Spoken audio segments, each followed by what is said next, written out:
قوة إلا بالله العلي العظيم. أعوذ بالله من الشيطان الرجيم. بسم الله الرحمن الرحيم. الحمد لله الذي جعل الحمد مفتاحا لذكره وسببا للمزيد من فضله ودليلا على آلائه وعظمته.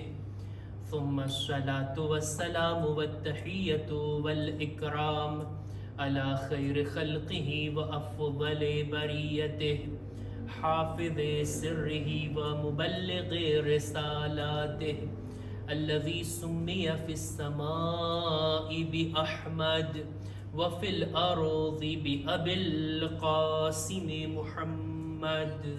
اللهم صل على محمد وعلى أهل بيته الطيبين الطاهرين المعصومين المظلومين ولعنة الله على أعدائهم أجمعين. أما بعد فقد قال الله سبحانه وتعالى في كتابه الكريم. بسم الله الرحمن الرحيم. فلا صدق ولا صلى ولكن كذب وتولى ثم ذهب إلى أهله يتمطى أولى لك فأولى ثم أولى لك فأولى. सलवात पर मुहम्मद वाले मुहम्मद. اللهم صل على محمد وعلى محمد. शबे जुमा दुआओनी मगफिरतनी तौबा કરવાની મરહુમોના ઈસાલે સવાબની આ શબ છે. ખુદાવંદ આલમનો શુક્ર અદા કરીએ છીએ કે જેણે આપણને શબે જુમ્માની કદરો કિંમત જાણવાની અને આ રાતની ફઝીલતથી ફાયદો ઉઠાવવાની, આ રાતમાં દુઆઓ, ઇબાદતો, તૌબા કરવાની અને ઝિક્ર અહલે બૈત સાંભળવાની આપણને નેક તૌફીક અતા કરી. શબે જુમાની અંદર આપણા દસ્તુર મુતાબિક રાબિતા મુજબ સૂરે કયામતની આપણે તફસીરને બયાન કરી રહ્યા હતા. ચાહું છું કે આજે પણ 5 આયતોની તફસીર તર્જુમાની હદ સુધી મુખ્તસર તૌસીહની સાથે બયાન કરું અને ઇન્શાઅલ્લાહ ખુદાની આપેલી તૌફીકથી આવતી શબે જુમામાં આપણે સૂરે કયામતને પૂરો કરશું. આ સૂરે કયામત કુરાની મજીદનો 75મા નંબરનો સૂરો કે જેની અંદર 40 આયતો છે અને બધી આયતો કયામતના બારામાં, આખરી દિવસ કે જેના ઉપર આપણો અકીદો અને ઈમાન છે એના બારામાં આ આયતો વર્ણન કરે છે, ચર્ચા કરે છે. 2-3 આયતો દરમિયાનમાં ખુદાએ રસૂલે ખુદાથી મુખાતબ થઈને વાત કરી છે, બાકી બધી આયતો કયામતના બારામાં છે. અને કયામતની શરૂઆત થાય છે મૌતથી. ઇન્સાનને જ્યારે આ જિંદગી પૂરી થતી વેળા મૌત આવે છે ને, ત્યારબાદ હવે કયામતના એ મરહલામાં દાખિલ થાય છે. અને આપણી વાત અહીંયા સુધી પહોંચી હતી. છેલ્લી આયતો 29 અને 30મી આયત જેની આપણે ચર્ચા કર્યા, ખુદાવંદ આલમ મૌતનો જિક્ર કરે છે કે જ્યારે બંદાની રૂહ આ ગળાના હાડકા સુધી પહોંચી જશે અને ઇન્સાનના પગ અકળાઈ જશે, એકબીજાથી મળી જશે, વીંટળાઈ જશે. આવો વખત જ્યારે આવશે અને ત્યારે ઇન્સાન સમજશે કે હકીકત શું છે, કયામત કેવી છે, મર્યા પછી શું થવાનું છે અને આખિરતની અંદર કયા કયા મરહલાઓ છે. વાત અહીંયા સુધી આવી ગઈ. ત્યારબાદ ખુદા કહે છે કે વલા ફલા સદ્દકા વલા સલ્લા. આ ઇન્સાન એવો છે કે જે હરગીઝ કયામત ઉપર ઈમાન જ ના લાવ્યો. એ લોકોની વાત થાય છે જે કયામતનો ઇનકાર કરે છે, જે કયામતને માનતા નથી, કયામતનો અકીદો નથી રાખતા. આ ઇન્સાન આખી જિંદગી કયામત ઉપર ઈમાન ના લાવ્યો, ન ખુદા માટે નમાઝ પડી, બલકે આનાથી વિરોધ ઇન્સાન કયામતના દિવસને નૌઝુબિલ્લાહ જુઠલાવે છે અને મોઢું ફેરવી લે છે. ઇન્સાનનો એક સ્વભાવ ઈ છે, વિચારતો હોય જો કયામત ઉપર ઈમાન લઈ આવીશ, કયામતને માની લઈશ હવે જવાબદારી આવશે આકીદા સાથે. આ કરવાનું છે ને આ નથી કરવાનું, આ કામથી પરહેઝ કરવાનો છે અને આ વાજિબાતને અદા કરવાની છે. જવાબદારીથી ઇન્સાન ભાગે છે, રિસ્પોન્સિબિલિટીથી ઇન્સાન ભાગે છે. કોઈ પણ ચીજની પાબંદીથી ઇન્સાન ભાગે છે. હલાલ હરામની રિઆયત કરવી પડશે જો કયામતને માની લીધા. વાજિબાતને અંજામ આપવા પડશે જો કયામતને માની લીધા. પોતાના અખલાકમાં, પોતાના રફતારમાં, પોતાના હિસાબ અને કિતાબમાં કોઈનો હક ગસ્બ કરવામાં, કોઈના માલ ઉપર નજર નાખવામાં, કોઈની ચીજને વગર રજાએ ઇસ્તેમાલ કરવામાં, કોઈના પણ હક્કુન નાસના બારામાં બધો ખ્યાલ રાખવો પડશે. ડગલે ને પગલે કહીને ફૂકીને કદમ મૂકવા જોશે જો કયામતને માની લીધા. પણ જો કયામતનો ઇનકાર કરી દીધા, કયામતને ન માનવામાં આવે, હવે પોતાને આઝાદ સમજે છે ઇન્સાન કે જે કંઈ છે બસ આ જિંદગી છે, જે કંઈ છે બસ આ હયાત છે, મર્યા પછી કંઈ નથી, હું નથી માનતો. જો કયામતનો અકીદો ન રાખતો હોય પછી કેટલી આઝાદીનો અનુભવ કરશે, કેટલો પોતાને આઝાદ માનશે. નથી હલાલ, નથી હરામ, નથી કોઈનો હક, કંઈ નથી રિઆયત કરવાની, બસ આઝાદ રહેવું છે. એટલે જ આ આઝાદ રહેવા માટે અમુક લોકો કયામતની દલીલોને જાણવા છતાં, કયામતના બધા આર્ગ્યુમેન્ટને સમજવા છતાં દિલની અંદર તો કયામતની વાતો ઉતરી ગઈ છે, મગજમાં વાત સમાઈ ગઈ, પણ નથી માનવું. શા માટે? આઝાદ રહેવા માટે, ગુનાહોની છૂટ મળે ને એ માટે. વલાકિન કઝ્ઝબા વતવલ્લા, બલકે ઇન્સાન જુઠલાવે છે કયામતના અકીદાને અને મોઢું ફેરવી લે છે. ત્યારબાદ આગલી આયતમાં ખુદા કહે છે સુમ્મા ઝહબા ઇલા અહલિહી યતમત્તા. ઇન્સાન તકબ્બુરની સાથે પોતાના ઘરમાં દાખલ થાય છે અને જાણે એમ કે કયામતનો દિવસ કઈ આવવાનો જ નથી, બિલકુલ લાપરવાહીની સાથે, પરવા કર્યા વગર ઘરમાં તકબ્બુરની સાથે દાખલ થાય છે. પોતાના અહેલો અયાલ પાસે ને પોતાના ઘરે જાય છે. ક્યારેક ઇન્સાન આ આયતને જરાક બરાબર મહેસૂસ કરાવવા માટે હું મિસાલ આપું જોઈએ. ખુદા કહે છે સુમ્મા ઝહબા ઇલા અહલિહી યતમત્તા. ઇન્સાન કયામતના અકીદાને જુઠલાવી, મોઢું ફેરવી અને પોતાના બાલ બચ્ચાઓની પાસે તકબ્બુરની સાથે જાય છે. મતલબ શું? ખુદા શું કહેવા માંગે છે આની અંદર? આ આયતને મહેસૂસ કરાવવા માટે આપણા ઉલમા બયાન કરે છે. ક્યારેક ઇન્સાને કોઈ મોટું ફખ્ર કરવાને લાયક કામ કર્યું હોય, બહુ મોટો કારનામો કરીને જ્યારે ઘરમાં દાખલ થાય ને, ઘરમાં આવે ને, તો આમ તકબ્બુરની સાથે હોય, હું આ મોટું કામ કરીને આવ્યો છું, મોટો કારનામો કરીને આવ્યો છું. જાણે એમ કે બાર મોટું કામ કર્યું છે ને ઘરમાં એને એવોર્ડ મળવાનો હોય, એવી રીતના ગુરુર અને તકબ્બુરની સાથે બાલ બચ્ચાઓ સાથે વાત કરતું હોય. આવી જ હાલત હતી કયામતના અકીદાનો ઇનકાર કરવા વાળાઓની. જાણે એમ કે કઈ અકીદાના મજાક ઉડાવતી વખતે, અકીદાને બિલકુલ હલકો લેખતા, કયામતનો ઇનકાર કરીને પોતાના બાલ બચ્ચાઓ પાસે જતા કે જોયું અમે કયામતનો ઇનકાર કર્યા, અમે કયામતને નથી માનતા. આ રસૂલે ખુદા કયામતની વાત તો કરે છે, અમે તો માનતા જ નથી, અમે તો આ ચીજને ખોટી જાણીએ છીએ. ત્યારબાદ ખુદા બે આયતને એક સરખા શબ્દો વડે લાવે છે. ફઅૌલા લકા, ઔલા લક ફઅૌલા, સુમ્મા ઔલા લક ફઅૌલા. આ આયતની અંદર પણ આ ચાર વખત એક જ શબ્દ રિપીટ થયો છે, ઔલા લક ફઅૌલા, સુમ્મા ઔલા લક ફઅૌલા. આમાં પણ ખુદા શું કહેવા માંગે છે જરાક એનો હું તર્જુમો કરું. આપણે આ સૂરાની તફસીરને ચાલુ તો કર્યા, અમુક આયતો એવી અઘરી હતી ને કે એક્સપ્લેન કરવી મારા માટે દુશ્વાર હતી. ક્યારેક કોઈ વાત આપણે સમજી લઈએ બરાબર, પણ સામેવાળાની સુધી પહોંચાડવી વાત મુશ્કેલ પડે. આ આયતની અંદર પણ વિચાર કરી રહ્યો હતો કે આ કેમ આ આયતને સમજવામાં આવે. ખુદા આની અંદર કહે છે એક ધમકી ભર્યા લહેજામાં, ઈ માણસ કે જે કયામતની દલીલોને જાણે છે, મગજમાં વાત ઉતરે છે, એમ છતાંય નથી માનતો ને ઇનકાર કરે છે અને તકબ્બુરની સાથે પોતાના ઘરે ચાલ્યું જાય છે ને, ઈ માણસ માટે ખુદા કહે છે ઔલા લક ફઅૌલા. અઝાબ તારા માટે બહેતર છે, બહેતર છે. તું બેશક અઝાબને લાયક છો, અઝાબને લાયક છો. આવા શબ્દોને તાકીદની સાથે ખુદા કહે છે.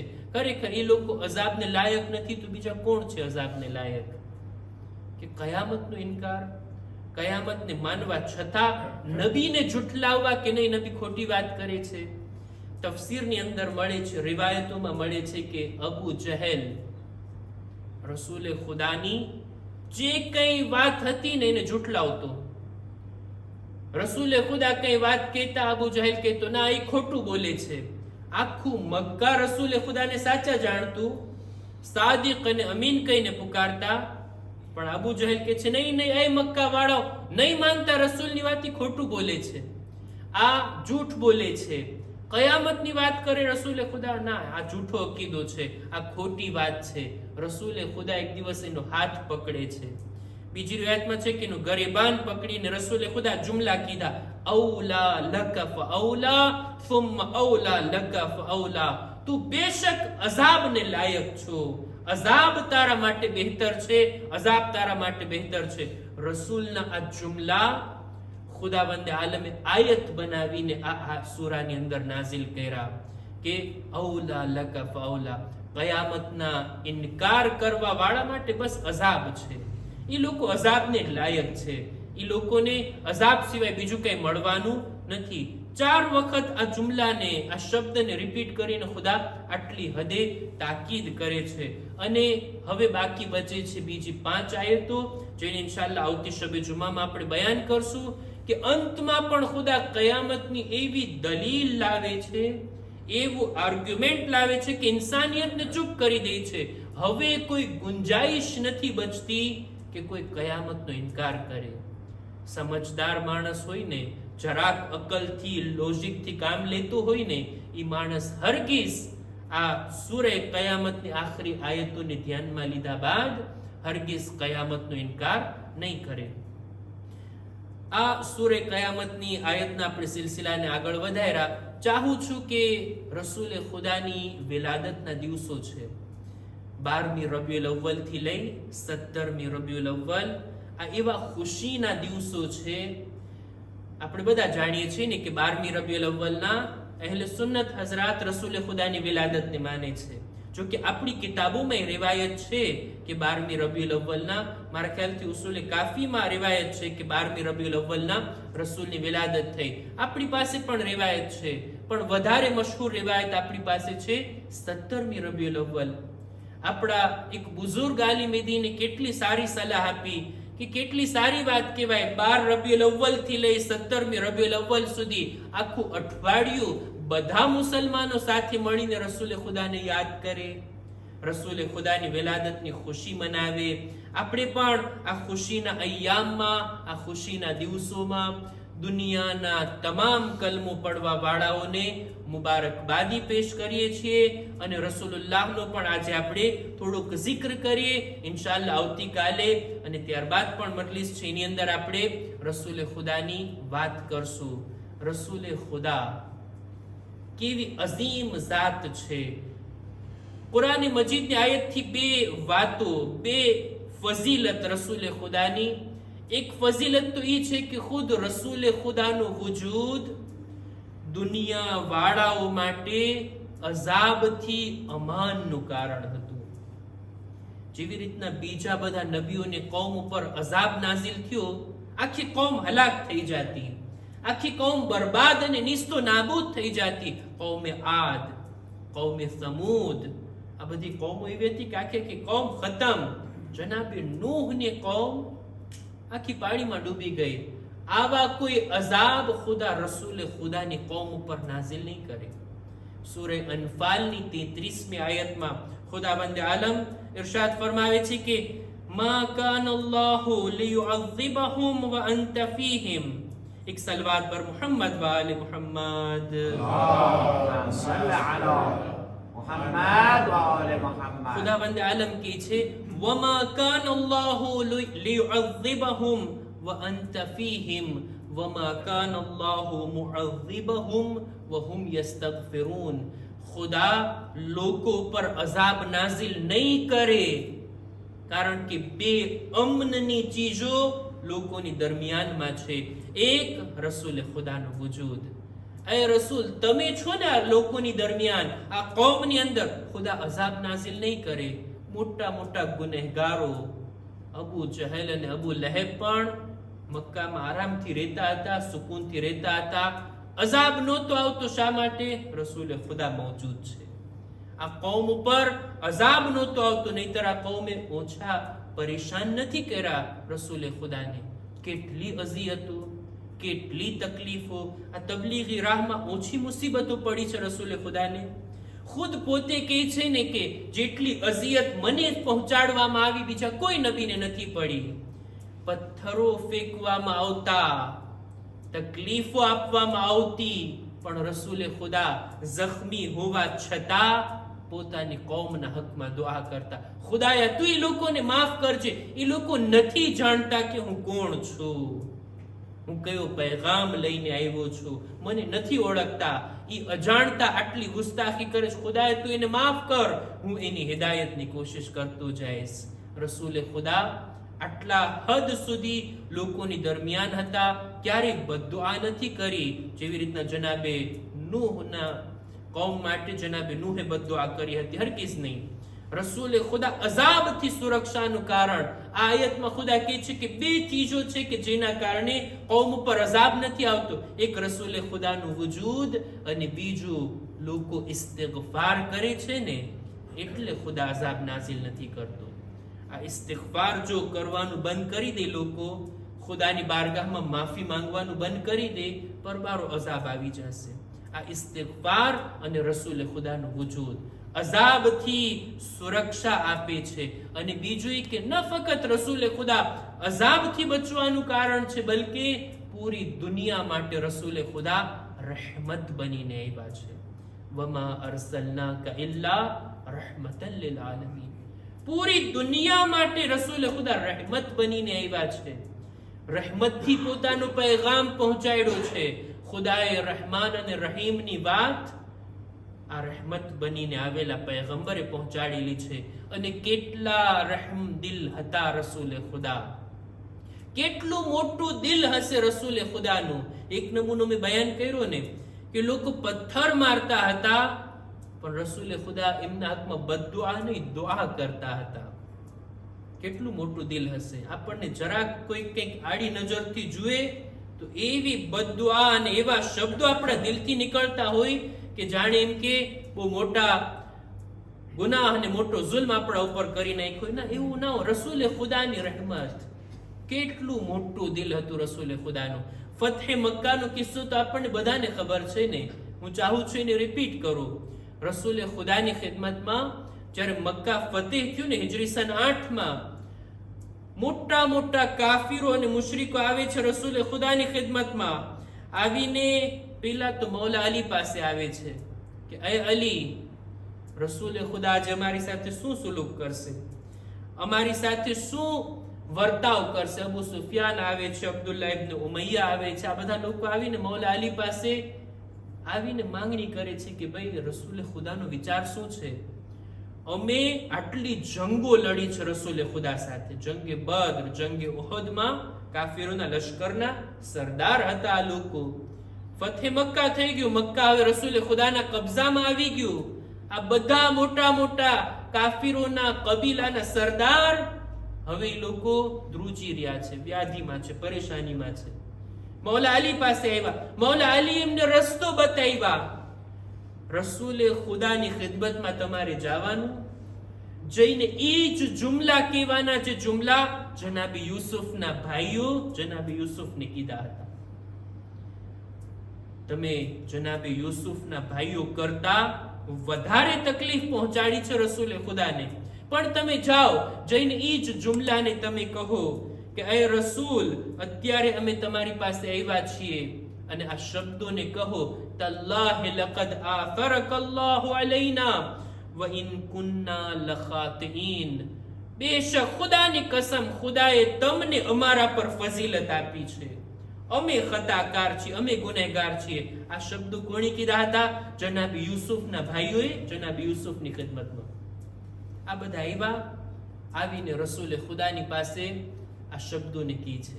રસૂલે ખુદા પણ જવાબમાં એ જ જુમલા કહે છે જે જનાબ યુસુફ કીધા હતા, અને એક શબ્દમાં એક સાથે બધાને માફ કરી દીધા. લા તસરીબ અલૈકુમુલ યૌમ યગફિરલ્લાહુ લકુમ વહુવ અરહમુર રાહિમીન. કઈ વાંધો નહીં, કોઈ જાતની તમારી તૌબીખ, નિંદા, મલામત કઈ નથી કરતો.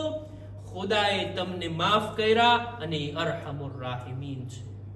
કેટલું મોટું દિલ હશે એક વખતમાં હજારો લોકોને માફ કરવા, આ કબીલાના સરદારોને માફ કરવા, એટલે આખા કબીલાને રસૂલે ખુદાએ માફ કર્યા છે. એક માણસ કે જે ફતહે મક્કાનો પરચમ લઈ અને આગળ વધી રહ્યો હતો, સાદ બિન ઇબાદા, એનો નારો હતો ને, અલ યૌમ યૌમુલ મલહમા, આજે તો અમે લોકોના ખૂન વહેડાવશું અને આજે ઇંતકામ અને બદલો લેશું. રસૂલે ખુદાએ અલમ ને પરચમ ને એના હાથમાંથી લઈ લીધા, મૌલા અલીના હાથમાં દીધા. ફતહે મક્કામાં અલમ લઈને તમે આગળ વધો અને કહો અલ યૌમ યૌમુલ મરહમા, આજે રહેમ દિલીનો દિવસ છે, આજે માફ કરવાનો દિવસ છે. મૌલા અલીને માફીનું એલાન કરવા માટે મોકલા. આમાં પણ મસલહત છે રસૂલે ખુદાની. બહરહાલ રસૂલનો જિક્ર થાય અને અલીનો જિક્ર ના થાય, બની શકે. રસૂલે ખુદા આ બધા કબીલાના સરદારોને તો માફ કર્યા, પણ લોકોની દરમિયાન અલમ લઈ મૌલા અલીની પાસે એલાન કરાયું કે અલ યૌમ યૌમુલ મરહમા, આજે માફીનો દિવસ. શા માટે આ રસૂલે ખુદા અલીને મોકલો છો? રસૂલે ખુદા બતાવવા માંગે છે કે માફી આપવું એને શોભે કે જે બદલો લેવાનો ઇખ્તિયાર રાખતો હોય, બદલો લેવાની કુદરત અને તાકાત રાખતો હોય. એ અલી કે જેના હાથમાં ઝુલ્ફિકાર છે, હુકમ આપું તો હમણાં જ બદલો લઈ લે, પણ ના, જેના હાથમાં બદલો લેવાની તાકાત છે ને, હું એના હાથે જ માફીનું એલાન લોકોની દરમિયાન કરાવું છું કે અમે મજબૂરીમાં માફ નથી કરતા, બલકે ખુદાની ખુશી માટે મોટું દિલ રાખી અને બધાને માફ કરીએ છીએ. આ છે રસૂલે ખુદાની સીરત, એમની સુન્નત. ખુદા ઇન્શાઅલ્લાહ આપણને રસૂલે ખુદાની સીરત પર ચાલવાની નેક તૌફીક અતા ફરમાવે. ખુદાની બારગાહમાં ખુશીના દિવસોમાં રસૂલે ખુદા અને એમના છઠ્ઠા જાનશીનનો વાસ્તો આપી આ શબે જુમા જેવી બાબરકત રાતમાં ખુદાની બારગાહમાં દુઆ ગુજારીએ, પરવરદિગારા અમારા મા બાપના ગુનાહોને માફ કર. ખુદાએ અમારી ઔલાદને નેક તૌફીક અતા કર. અમારા મરહુમીનની મગફિરત ફરમાવ. દુનિયામાં અહલે બેતની ઝિયારત, આખિરતમાં એમની શફાઅત નસીબ કર. પરવરદિગારા દરેક મુમિનીન મુમિનાત જો બીમાર છે, શફા અને તંદુરસ્તી અતા કર. ઝમાનાના ઇમામના ઝુહૂરમાં તાજીલ ફરમા. અમારો શુમાર એમના સાથીઓમાં કર.